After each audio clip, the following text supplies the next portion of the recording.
Mean Girls has solidified its place as one of the most iconic teen comedies of all time. But what is it about this movie that makes it so enduring? Why are you so obsessed with me? This is The Total Take, where we break down the most analyzable films and TV shows of all time through visual storytelling, writing, world, symbolism, and impact. What is analyzable? When we talk about a story that's highly analyzable, it's not just about being good or bad. It's about deeper meanings that can yield multiple readings, layers that make the story apply to different contexts, and incredibly memorable themes, imagery, scenes, and performances. They make you think, question, or even argue, perhaps long after the credits rolled. We are introducing a new exclusive video series only for members on Patreon. We're completely revamping our membership options on Patreon. And we're creating this new series that we really believe in. It is thoughtful deep dives into prestigious and classic films and TV shows, the ones that we think really merit conversation and thought. We will be creating these premium videos only to be seen by members, nowhere else. After you watch our Total Take on Mean Girls, head over to our Patreon for more Total Takes on all kinds of films and TV shows, classic and new. You know, you've spoken and we've heard you. You want more analysis of good films and shows. That's what we want to. But to be honest with you, YouTube has changed a lot in the last few years. The algorithm is not always going to prioritize what is going to be the most thoughtful or enriching thing that you can watch. Does that get to decide what you watch and what we talk about? As if. I don't think so. I think that we can still shape our own conversation. This is why we are so excited to be introducing Total Take, your ticket to an ad-free, premium, members-only series where we really give that deep thought to movies and TV shows that deserve it. And your support funds us and allows us to make those videos. Click our link, see all the tiers that are available to you. Join us in our cinematic oasis, where we dive deep into the movies and shows that matter to us. We hope that this is what you come to us for, and this is what we really want to be able to provide for you. Sign up now and start talking to us about what you want to see in this series next. So, here's our total take on Mean Girls. Our first category is the writing, the originality, inventiveness, and insight within the script. What is the piece's true takeaway? For the 2004 classic Mean Girls, writer Tina Fey drew from her own high school experiences and the book Queen Bees and Wannabes to create a portrait of high school girlhood that was hilarious, but also groundbreaking for how it dramatized the major problem of relational aggression in young girls' social groups. The story sheds light on the way that we all can get caught up in trying to be what we think we should be, instead of trying to figure out what we actually want out of life, and the way that this problem is often heightened even more during our high school years, when we don't really have any concrete idea of who we are yet, and fitting into the right group can feel like life or death. I know it may look like I'd become a bitch, but that's only because I was acting like a bitch. Upon arriving to North Shore High in Evanston, Illinois, after being homeschooled in Africa for years, Katie is presented with numerous options of who she could become in this new environment. And everyone seems so sure that their choice is the right one, except for Katie. Should she join the mathletes because it'll look good on her college applications, the outcasts since she also doesn't feel like she fits in, the plastics because they're pretty and everyone seems enamored with them? If North Shore was Us Weekly, they would always be on the cover. Mean Girls is unique in that it really explores how this dilemma of having to figure out where you fit into the world, while also on the journey of figuring out who you even are, affects everyone. While we watch how the pressures of conforming rattle Katie, we also witness how they fill Regina with a simmering rage, break Gretchen, and to make Janice turn into the thing she hates. The film makes sure to avoid the pitfall of framing one character as being morally right and everyone else as villains. No one person is set up as the movie's true villain. Instead, Mean Girls correctly goes after the real issue at the root of all of these problems: society's crushing expectations for girls and women. Mean Girls is important because it gives insight into these issues without looking down on or belittling young women. The film is aware that we all have the capacity to become the mean girl when we're forced to limit and diminish our true selves and don't have any outlet for the rage that incites. Regina's spine healed, and her physical therapist taught her to channel all her rage into sports. Of course, it's successful in making these deeper points due to its entertaining and tight comic script, where nearly every moment is memorable and quotable. That is so fetch. And a key source of the script's enduring relevance lies in how it perfectly captures and critiques the familiar tropes of teen movies. It has lots of fun labeling the classic crowds and types like the mean girl and the pretty airhead. I have a pizza. But ultimately, it's cleverly undermining our common impulse to reduce each other to oversimplified tropes, as it offers depth and sympathy to all its characters. Now, let's take a look at symbolism. Does the film have a rich and original system of symbols, and can it work as a parable on multiple layers? One of the most overt symbols in the film is the use of pink. On Wednesdays, we wear pink. The color has the obvious connection to femininity, but the film uses it to highlight how the societal constraints of perfect femininity actually hurt the plastics. Pink isn't a fun choice, it's mandatory. Whatever. Those rules aren't real. They were real that day I wore a vest. Because that vest was disgusting. You can't sit with us! They wear it to create the vision of a unified front as they work to keep control over the school and everyone in their lives. Often, girls aren't given the same outlets or the same freedom to openly and honestly deal with their anger and competitive impulses. This leads to them feeling they need to hide their more negative emotions under a guise of niceness. The softness of the pink is similarly used as a shield behind which they can hide their evil, pretending to be sweet and innocent while actually being conniving and, well, mean. The film's costumes perfectly capture the style of the early 2000s era, and also subtly hint at the larger issue of the sexualization of teen girls. As Katie becomes more involved with the plastics, her clothes get pinker, but also tighter and shorter. We also see how larger cultural influences normalize girls sexualizing themselves in this way, from Regina's younger sister dancing in front of the TV, to the older girls calling each other sluts. People forget about her because she's such a slut. And we see that, in the end, once they found their own senses of self, the girls no longer feel this need to buy into this type of societal pressure through their fashion or behavior. And this doesn't mean they have to give up looking cute. Now, they're just more focused on what looks good to them.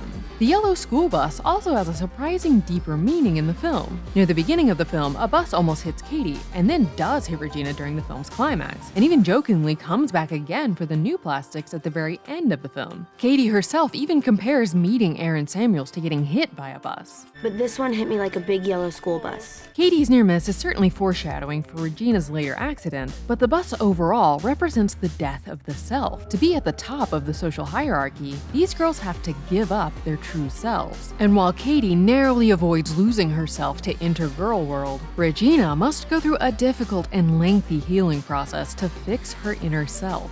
Mean Girls also uses the seasons to symbolize Katie's growth over the course of the school year. The story begins in autumn, when everything starts falling apart. Katie, already on rocky ground, realizes that not everyone can be trusted. The cold of winter follows, as Katie ices out her real personality in favor of becoming a plastic for real, and starts acting colder to her original friends. Then we have spring, when the ice finally begins to crack and Katie gets a new beginning, as she comes to understand what's really important. The film ends with summer, when everyone, including Katie, is bright and warm with the newfound confidence in themselves gained through their experiences. This journey through the seasons also helps highlight just how much your life can change in only a year. I had gone from homeschool jungle freak to shiny plastic to most hated person in the world to actual human being. The Spring Fling Queen tiara is one of the film's most obvious symbols, a plastic ornament meant to symbolize rising to the very top of the social hierarchy. It's something all of the girls in the school desire, and something that the plastics, and Regina in particular, want to use as another marker of their superiority. But Katie is the one that has captured everyone's interest, for better or worse. I'm gonna vote for Regina George, because she got hit by that bus. I'm voting for Katie Heron, because she pushed her. But when she takes the stage to accept her crown, instead of solidifying her place at the top of the school, she decides to break the tiara into pieces and share it with the others, shattering the symbol of dominance in favor of working towards a more equitable high school society. Why is everybody stressing over this thing? It's just plastic. It's really just... share it. As we've discussed before, the film's plot can also be read symbolically to represent how dictatorships and effective cults of personality work in government and other facets of adult society. Regina didn't become Queen Bee by accident. It was a very calculated climb to the top, and she works hard to make sure no one is able to usurp her. She legitimizes her rule by making sure everyone is aware that she is the ideal they should be striving for. She's rich, she's hot, and she's dating the cutest guy in school. Regina's like the Barbie doll I never had. I'd never seen anybody so glamorous. Her second and third in command help her keep control by doing her dirty work and putting on a kind of veneer that makes their rule seem less harsh. Regina wanted me to tell you that she was trying to hook you up with Aaron, but he was just interested in getting her back. And that's not Regina's fault. When possible competition Katie appears in the cafeteria, Regina immediately moves to neutralize the threat, pulling Katie into her web so that she can more easily control her and make sure she never takes power. You're like really pretty. Thank you. So you agree? What? You think you're really pretty? Oh, I don't know. We also see how fragile the cult leader's hold can be if anything falls out of place, as Regina is replaced by Katie once she loses her hot bod and hot boyfriend. Was I the new Queen Bee? The next category we look at is world. How does the film use tone, atmosphere, performances, music, or sound design to build a particular world that's memorable, evocative, or takes us somewhere that makes us feel something? The world of Mean Girls is filled with big, unique personalities in which we can see facets of ourselves. Here, this map is going to be your guide to North Shore. Now, where you sit in the cafeteria is crucial. The defined cliques of North Shore High feel like a reference to other teen movie worlds we've seen before, but with a couple of key differences. First, the movie adds another layer, inspired by Katie's wildlife experiences in Africa, to observe the American teen girl world as if it's a foreign animal species. And these wild, larger-than-life moments serve an important purpose of revealing what's going on underneath the surface in social interactions. I knew how this would be settled in the animal world. But this was girl world. Second, the performances elevate this world through extra dimensions of relatability, glamour, and nuance. Lindsay Lohan's charisma brings audience surrogate Katie to life and makes her believable both as an awkward fish out of water and the hot head girl in charge. Interestingly, Lohan originally auditioned for the role of Regina because I wanted to have a different kind of role than just the damaged teenager again. But the producers, director, and Tina Fey all pushed for her to be Katie instead. Amanda Seyfried also originally auditioned for Regina, but eventually was cast as Karen. I think the reason I got Karen was I played that person in high school in order to stay out of the drama. But of course, in the end, the role of Queen Bee Regina ended up going to Rachel McAdams. Allegedly, Tina Fey thought that McAdams' kind personality in real life would translate well to Regina's evil with a smile attitude. McAdams being 26 to Lohan's 18 also made the difference between the two characters feel even more apparent, with Regina feeling so much more self-assured and put together than Katie. McAdams expertly plays the many layers to Regina's personality, letting us see the sad, angry girl hiding beneath the hard plastic shell of evil. And Lizzie Kaplan gives uncool mean girl Janice Ian depth that makes us able to sympathize with her, even when her lust for revenge makes her just as mean as Regina. The film's soundtrack is a perfect time capsule of the early 2000s, filled with hits like Missy Elliott's Pass That Dutch, the Donna's cover of Dancing With Myself, and Milkshake by Khalees. The music is exactly what so many teens were listening to on their iPods during that era, making it feel relatable at the time and nostalgic today. Our next category is visual storytelling, the cinematography, editing, the form, or style. How do the visuals tell and elevate the story? Mean Girls' cinematography and editing aren't particularly innovative, but instead we're more focused on making the film feel like an authentic teen movie. The colors are bright and fun, and the pace is kept pretty quick so that no one ever has a chance to get bored. The overall style is deliberately kept rather routine, which makes it fit right into the vibe of high school itself. There are a few moments of 2000s flair, like whizzing around the cafeteria and the split screens during the phone calls, that add pops of visual energy throughout the film. Oh my god, she's so annoying. Who is? Who's this? Gretchen? Right. Hold on. We also get send-ups of longtime movie staples like the slow-mo hot girl walk, which here ends with Katie falling headfirst into a garbage can, a clue that her life as a plastic isn't going to be quite as bright and shiny as she might have thought. The film's form and style take cues from earlier iconic teen movies, like Heathers, Jawbreaker, and Can't Hardly Wait, creating a heightened and occasionally over-the-top, but still relatable version of the high school experience. And our final category to discuss is impact. Has the piece sparked debate, thought, and conversation? And has its influence managed to stand the test of time? In the nearly 2 decades since its release, Mean Girls has become a cultural icon. People continue to quote it and use it for memes all these years later. Fall for you, Glen Coco. You go, Glen Coco. But it's had such staying power because the story and humor still hold up. Even as times have changed, the film's central lesson that you shouldn't have to give up any important part of yourself to be accepted by the world is something that continues to resonate with people of all ages. The movie became such an important cultural touchstone because it examined the hardships of high school without looking down on teen girls. It treats them as the complex, difficult, amazing people they are. It's just such a lovable movie. Mean Girls reminds us that, at the end of the day, we'd all be better off if, instead of trying to tear each other down, we focused on working together to smash the parts of society that want to hold us all back.